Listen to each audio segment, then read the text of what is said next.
I'm here to represent the university management and administration in this very great event, which is called Emerging Science. Emerging science are two words that look paradoxical or conflicting, or it's like putting two words that don't match together. Because science, we know, is reality, what is tangible, what you can touch. Imagination is something you can't touch. However, it's interesting that the world is coming to this level of putting imagination and science together. That is the use of art, creativity, to promote science and to communicate science. And that is why we are here. We are at a unique junction because traditionally people have looked at artists like failures in society, so that if a parent comes and hears from the child, whether it's at class 8, transitioning to high school, or at high school, transitioning to university at the completion of the 4th form, when you say you want to major in something that is art, your parents feel like they have raised a failure son or daughter. But when you say you want to be an engineer, when you say you want to be a brain surgeon, then they feel they can now be proud of their son or of their daughter and who they want to be or have become in society. I feel that because of that, scientists or people who have the background of science are viewed more as the successful ones in life. And with that mindset, they come to the classroom or university environment or college environment and start looking down upon people who pursue art and people who want to major in non-science careers. And so it has harbored a kind of enmity or a kind of conflict, which is not necessary because it has inhibited the growth of both science and art as a unit, and as a unit I mean at the point at which they merge, because it is something to be celebrated. It is something to be embraced when different fields can merge. When somebody is creative and artistic, there are a lot of fears against them. There are perceptions that an artist is a liar, an artist is a sellout.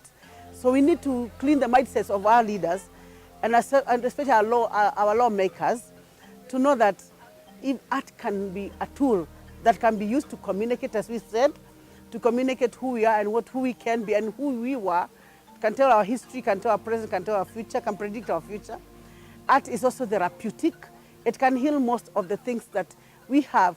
We have seminars, conferences against conflict, on conflict resolution. I wish we could use more art, and people are able to sing what they feel, express what they feel through art and narratives, and we resolve.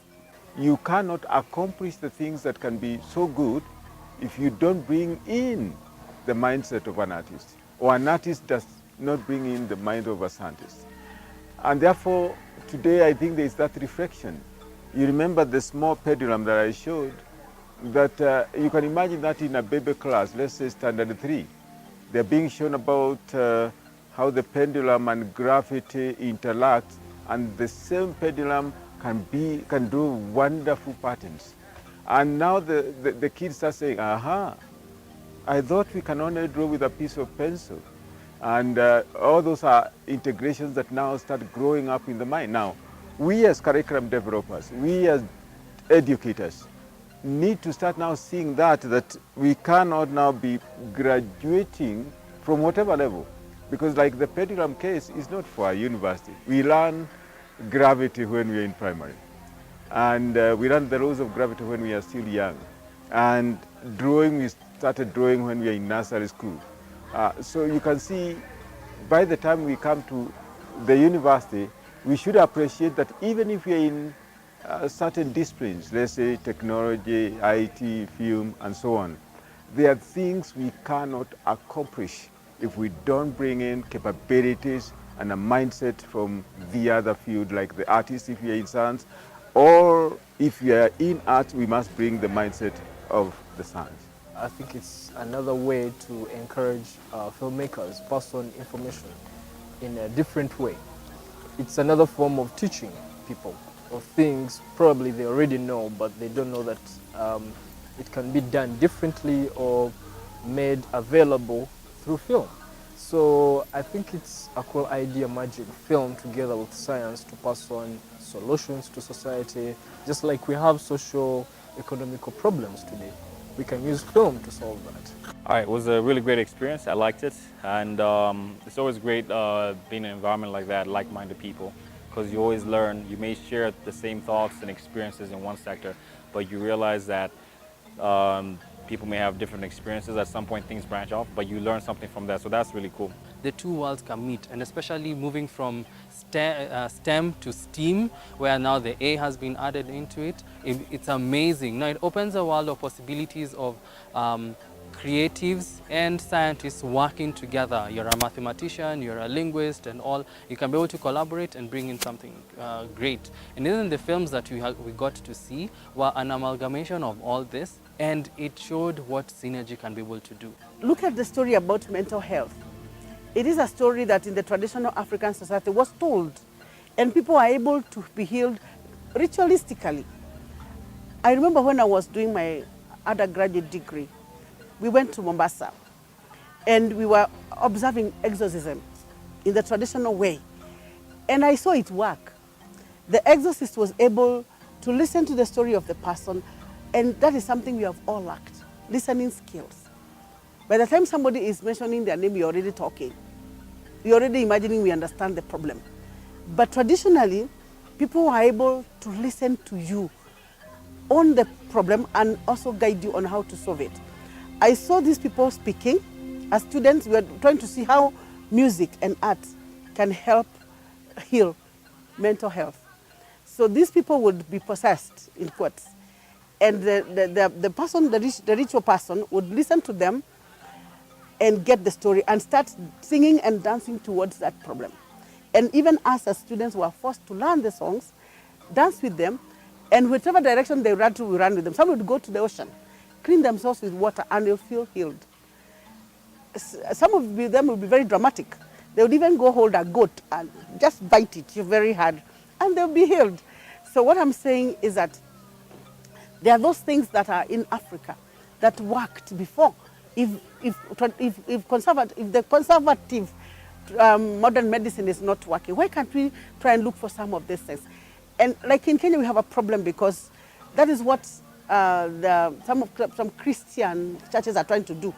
They try to use that traditional healing and bring it into the churches and other worship places, and then we are laughing at them. Maybe it's working.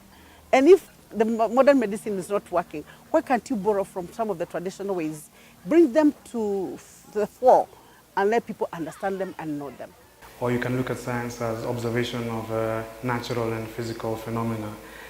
For me, I prefer the other definition, which is about organizing knowledge, because that allows for everything that African societies have known about healing, about nature, about the universe. It allows all that to be considered science. Whereas if you look at what science is defined as today in the world, it says that science is test tubes, it's electronics, which is a very kind of Western way of looking at knowledge. So if you accept the definition of science as organizing knowledge, then yes, I think it's very important for Africans to know everything that they have known in the past. It's amazing to be in a university because universities are this place where you bring young people together to think together, and it's kind of constructed and structured. It's a beautiful thing, man, because like young people are just potential energy in human beings, and it can go either way. It can go south. It can become amazing. So a university is a cool place to have a thing like this, because then you're giving them an alternative vision, an alternative reality of what's out there. It's important for films, especially for kids who are already interested in film and communications, to see other kinds of films, because it's very easy for young people in this world to watch Hollywood, because Hollywood is like really efficient at getting their narratives in front of young people, but it's really important for them to see other ways that stories can be told, especially if you're an African, because your reality is not a Hollywood reality. So I think it's really cool to show kids different films. I enjoyed myself. It was a great conversation. And it's always great to see something new. I saw a lot of new things today. Yeah. To scratch just beneath the surface, like it's mind blowing. Actually, we'll get to a point where when all these things just come together, it's everything: music, art, it's film, it's, dance. It's just I've learned quite a lot.